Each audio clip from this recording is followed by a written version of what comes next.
May Guru's blessings shower upon all of you. गुरुर् Brahma गुरुर्विष्णू गुरुर्देव महेश्वरा गुरु साक्षात परब्रह्म तस्मै श्री गुरुवे नमः. अर्थात गुरु म्हणजे ब्रह्मा विष्णू महेश असे देवत्व लाभलेले गुरुपद असते. गुरु ईश्वराचे दुसरे रूप आहे. आषाढ शुद्ध पौर्णिमेला गुरुपौर्णिमा असे गौरवले जाते. ज्या गुरूंनी आपले व्यक्तिमत्व घडवले त्या गुरुपती आदर व्यक्त करण्याचा, त्यांना नतमस्तक होण्याचा दिवस म्हणजे गुरुपौर्णिमा. या पौर्णिमेला व्यास पौर्णिमा असेही म्हणतात कारण आदिगुरु व्यासांचा जन्म या पौर्णिमेस झाला होता.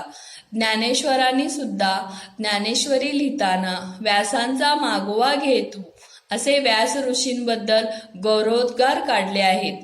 कुंभार ज्याप्रमाणे मातीच्या गोळ्याला आकार देऊन त्यापासून सुंदर मडके घडवतो, त्याप्रमाणे गुरु सजीव मानवरूपी व्यक्तिमत्वाला आपल्या संस्काराने आदर्श घडवतात.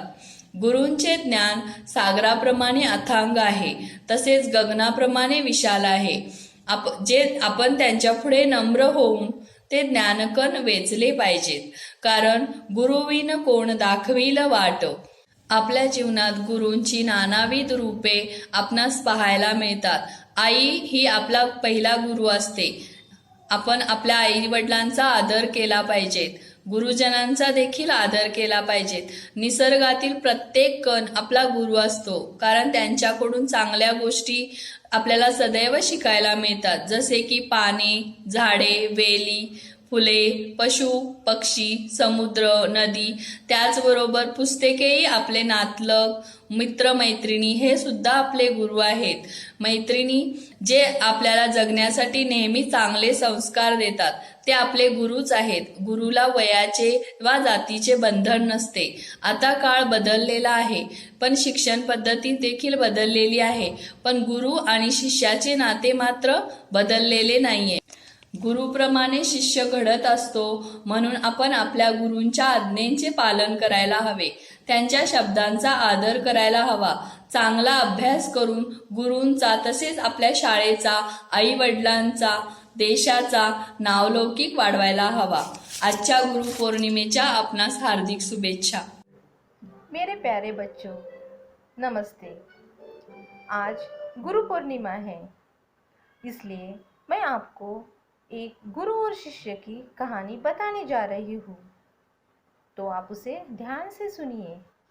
बहुत समय की बात है, जब आश्रम हुआ करते थे और गुरुकुल हुआ करते थे, और वहाँ बच्चे संस्कारित होने के लिए, शिक्षा लेने के लिए जाते थे. ऐसे ही एक गांव में एक गुरु अपने सारे शिष्य को संस्कार दे रहे थे, शिक्षा दे रहे थे. समय व्यतीत हो रहा था. एक दिन गुरु ने सोचा कि अब वो समय दूर नहीं जब मुझे अपने आश्रम का संचालन किसी अच्छे शिष्य को देना चाहिए. मैं बूढ़ा होता जा रहा हूँ. गुरु ने सब शिष्यों में से 2 शिष्यों का चयन किया, उन्हें बुलाया और कहा, मुझे लगता है मेरे मापदंडों पर तुम दोनों खरे उतरोगे.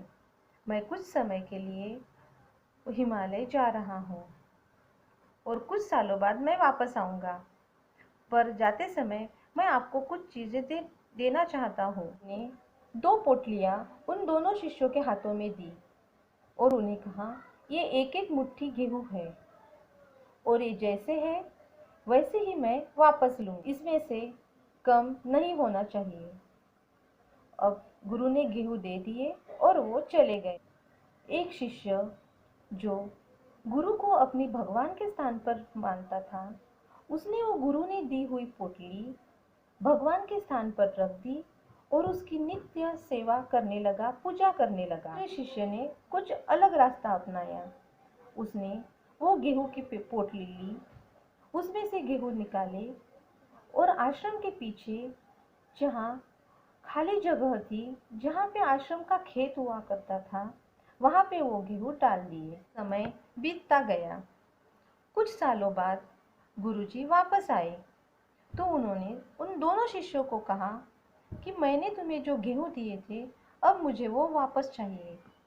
उसमें से एक शिष्य जिसने अपने गेहूँ पूजा घर में रखे थे वो दौड़ कर गया और उसने वो पोटली लेके गुरुजी के हाथों में सौंप दी। जब गुरुजी ने वो पोटली खोली तो उन्होंने देखा कि उसमें से बहुत सारे गेहूँ सड़ चुके थे, खराब हो चुके थे।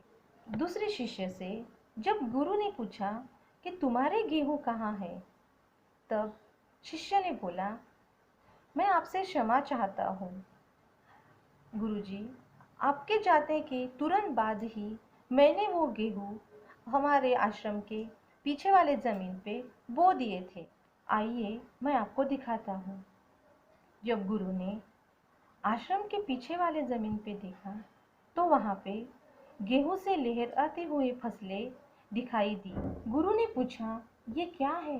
तब शिष्य ने कहा, गुरुजी, आपको जाते हुए बहुत समय हो गया है। आपने जो मुझे एक मुट्ठी गेहूँ दिए थे उसको मैंने ज़मीन में डाल दिया। उसमें से इतनी फसल आई, फिर मैंने उस सारे फसल को फिर से ज़मीन में बो दिया। तो देखिए आज क्या स्थिति है। उस फसल को देखकर गुरुजी बहुत प्रसन्न हो गए। तब गुरुजी ने दोनों शिष्यों से कहा, यही होता है सच्चे ज्ञान का असर। तुम दोनों श्रेष्ठ हो, तुम दोनों ने मेरा कहना माना। जो मुझे गुरु दक्षिणा में तुमसे कुछ नहीं चाहिए था, मैं ये देखना चाहता था कि आप गुरु दक्षिणा में मुझे क्या देते हो। मैंने तुम दोनों को इतना ज्ञान दिया, उस ज्ञान को तुम अपने तक ही सीमित रखो तो वो गेहूं के समान सड़ जाते हैं, खराब हो जाता है। तो बच्चों, कहने का मतलब ये है कि आपको आपके गुरु से जो ज्ञान प्राप्त हुआ है उसे फैलाइए और बढ़ाइए। यही सच्ची गुरु दक्षिणा होगी आपके गुरु के लिए। तो बच्चों, आपको कैसी लगी ये कहानी? तो बच्चों, मुझे आशा है कि आप सबको एक गुरु शिष्य की कहानी बहुत पसंद आएगी और आप भी एक सच्चे शिष्य की तरह अपने गुरु का कहना, अपनी माता का कहना हमेशा मानोगे। आप सबको गुरु पूर्णिमा की हार्दिक बधाइयाँ।